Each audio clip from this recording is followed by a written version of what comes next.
official announcement? It simply means that the Uyo Airport has met with the International Civil Aviation Organization standard. And of course, in Nigeria, we have our own FAA, Federal Aviation Authority, that have seen it that the airport has met the standard. I heard discussions over the runway and all that, and if the runway is suitable to carry certain types of aircraft and all that, it means that technically the airport is ready for international operations. So the other formalities that may involve the customs, immigration, and all that is just. But of course, I do not also know if the infrastructure is complete. But I will rely on the federal government giving it a permission. It means that authority authorizing it, approving the airport, to mean that the infrastructure is complete. And with that, it means that we are ready for an international airport. Well, let me just stay with you before I get to Citizen. Considering the remaining work required to start full international operations, the state's governor, Pasimona, says the first international flight should take off by the first quarter of 2026. Well, let me just ask this Citizen right away. In a developing economy like Akwa Ibom, still dominated by government workers, medium and small scale enterprises, how realistic is the plan of having international flights? Many will ask, where are the passengers going to come from? Especially as there's an international airport operational next door in Port Harcourt. Well, thank you very much. I love that we are leaving talks about insecurity and all of that to talking about developments in Akwa Ibom State. Sometimes I get tired of talking about it. In fact, we are doing wonders trying to meet up with the level of conversation that are generated in the polity. But because we are built for this, and we are unshaken. But it's gratifying, to note that Akwa Ibom State is building up on the foundation, adding fresh blocks to the foundation that was laid. The clearance, so to speak, given is not a novel idea. The Victor International Airport was built as an international airport. It was not just an ordinary airport. Everything about that airport is international. And it's a challenge to even countries in Africa. And the only aspect I would want to correct is, like you said, we will start having the first international flight. That is not correct. We've had about 3 to 4 international flights from that airport since 2011. Pilgrims, Akwa Ibom State pilgrims to Israel were airlifted from there straight to Israel. In 2023 or thereabout, was it? Yeah, something like that. Both pilgrims from even on those states, cross river, were airlifted from Victor International Airport. So it's always been an international airport. But to formalize things and make it a situation where flights will be routed intentionally. Yeah, more like that. This is it, and we have to commend His Excellency for that.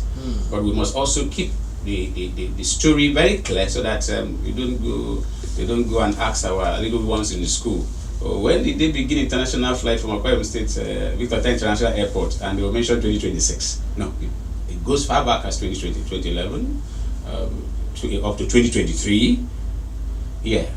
Pilgrims in particular, and it's a very good thing, and I'm very comfortable. The impact that it's going to have on the economy, and that is going to put Akwa Ibom more on international spotlight, because there's no way somebody is traveling maybe from US and you are built to land in Victor International Airport that the person would not step down, maybe get into the city, lodge, make use of what do you call this thing? Is it boat or sorry?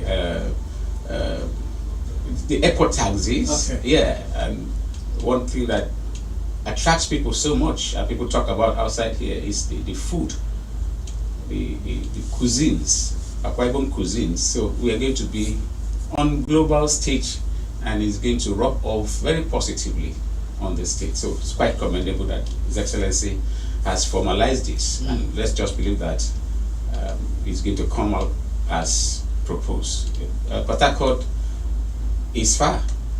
Yeah, Port Harcourt is far. If you are thinking of going by a road, for somebody that say, oh, Port Harcourt, no. A number of even Southeasterners, Abia States, and those that can use the axis from no more here and go to the other part, it feel more comfortable coming through Victoria International Airport and then get their taxis to their destination. So it's not a threat. It's not a threat at all. Yeah, Marvel, in view of the envisaged international status of the Ibom airport, now we're heading outside the country. We're heading into the global market. How prepared is Akwa Ibom State in terms of industrialization to showcase its potentials, and how will this new status of airport translate to improving the economic benefits of Akwa Ibom State? The way it stands, you see, the initiative is just the state government being futuristic, looking at what may come in the future. But presently, as we speak, Akwa Ibom is well positioned in terms of the level of economic activities that we have presently. There are areas that we really need to develop upon, but when you look at our preparedness as a state, you remember, what do they call this tourist site at Brook Street? Okay. That is Rice Park. Rice Park, yes. Yeah.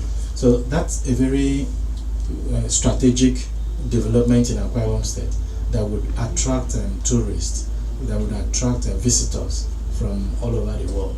So if we are doing that, then we are also thinking about a deep sea port to come in the nearest future, and we are also thinking about other economic activities that is ongoing in terms of focus on agricultural development. You think about the tree crop focus of the state government. So these are things that we are going to see Akwa Ibom focusing now on more socioeconomic development in many ways. So when you're looking at underemployment in Akwa Ibom State, you also have a lot of potential in the kind of crafts.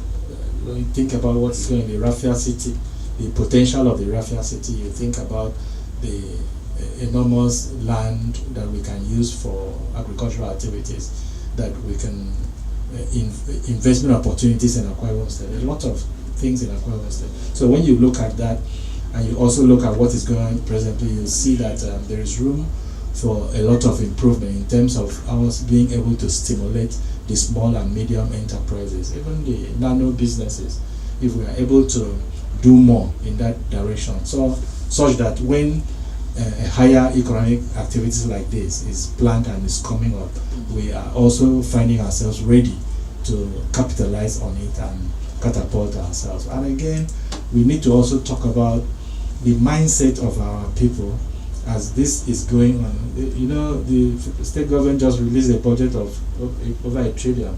Yeah, almost 1.39. That's 1.4 trillion. Yeah. So when you look at that volume, you're putting yourself in readiness to take advantage of these issues of development, then you may find a situation where other people from and within a week or two, we've been trying to nose around this